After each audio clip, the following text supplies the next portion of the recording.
When you look at the things that will attract a woman to a man, there are a few, right? And the whole thing in game is that the girl doesn't have a total sense of you because she hasn't had enough time to have a total sense of you. She's meeting you for 5 minutes, half an hour, first date, second date, something like that. She has to take cues from your behavior or signals from your behavior and extrapolate who she thinks you are from there, right? And that's technically kind of why game works, right? In a village environment or an environment where everybody knows everyone, cold approach wouldn't really be a thing, right? Instead, you would be conveying these attractive qualities to a girl over weeks or months or years or that sort of thing, right? So game is kind of an anomaly of larger civilizations. It didn't exist in our distant evolutionary past when we were in small tribes, but now that we're in big cities, it does kind of work, right? But all of game essentially is simulating, acting like what a high-value guy in that tribal environment would be like, right? And in that environment, one of the primary things a high-value guy would be is not needy, right? If you have the guy who is the best hunter of the tribe, or the best warrior of the tribe, or the only guy in the tribe who knows how to fish, or something like that, right? He has massive value to the tribe. He's an asset. Everybody wants something from him. Everyone wants to be around him. He's getting great social feedback. He is, if he were to have kids with a particular woman, there would be no doubt as to his ability to provide for her, take care of her, offer value, that kind of stuff, right?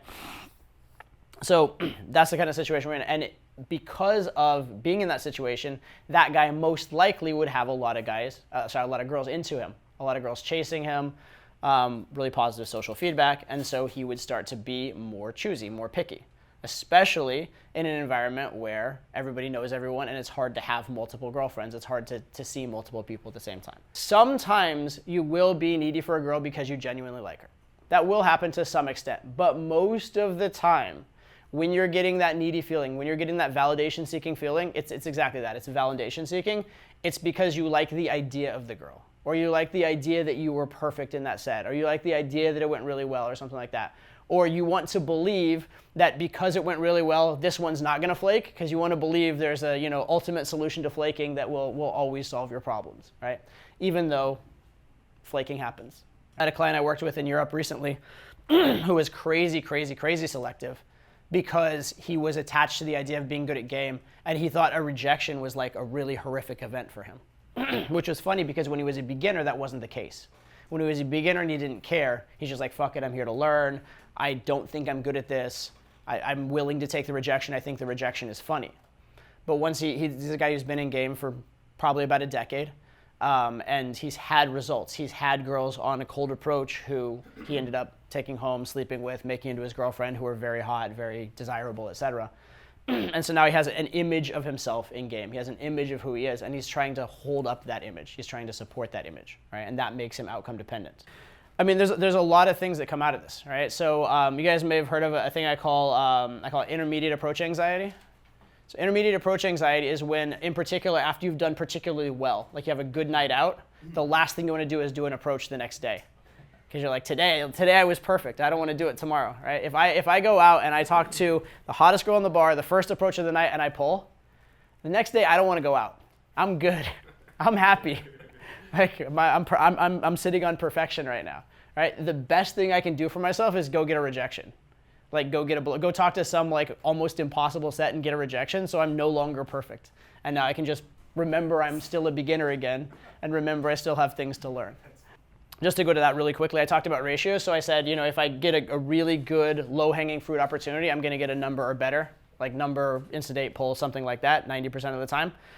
If I get a phone number, which already we're precluding the pulls and that kind of stuff, so that they're not the strongest of sets, but if it's just a phone number, my ability to get that phone number on a date, it's going to be 33%, something like that, right? Way less. So flaking happens. And why does flaking happen? Because life happens, all right? Key rule of game, things that happen in your presence are usually good. Things that happen out of your presence are usually bad, right? Because, so when you're talking to the girl, you have a lot of control over the situation. You have a lot of ability to impact the emotions. You have a lot of ability to convey value, convey comfort, lead the situation, solve problems, etc. Once you get a number and you separate, all kinds of bad things happen, right? Her friends have drama and she has to go home and she can't come meet up with you later. She remembers she has a boyfriend, which she forgot in the bubble of love that you were in when you met her, right? And then that becomes a problem later on, right? She has finals at school and she's completely swamped and she has pressure from a million different people. And while in the moment, she really liked you. And when she gave you the number, she planned to meet you and it was the biggest priority in her life right then.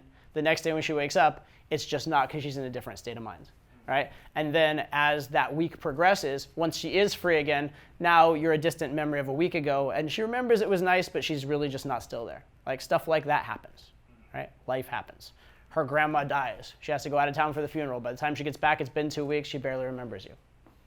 Stuff happens, right? So this is why flaking happens, right? The girl typically in the moment, if it's been a good set, you know when it's been a good set kind of, but typically in the moment, she does legitimately want to see you. But that's in the moment. Other things happen afterwards.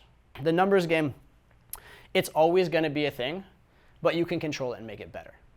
But you need to accept it. You do need to accept it and accept that you're not going to be perfect. Accept that failure is part of success, right? One thing that I think is a great thing for almost anyone to do at some point in their life is to have a job where you do sales. Because sales jobs teach you reality, right? There are a lot of jobs where you can skate through, go half-assed, etc. In a sales job, you either make the sale or you don't. There's a tangible measure of success, right? And sales jobs teach you a lot about what is a rejection and what is a success. Right? If you're doing, let's say, for example, like cold calling sales, there's a lot of phone numbers where no matter how good you are not making that sale because the person is not interested, out of the market, busy, not going to pick up the phone, etc. And you just have to know that. You have to know that the majority of the times when you pick up the call, you're begging for a rejection. But you also have to know that for every 20 rejections, you make a sale, and that sale is worth a lot of money. Right? And it's kind of the same in game. Hopefully your ratios are better than 1 in 20 at some point. But it's the same idea. And you have to look at each one of those rejections as a step along the path to success.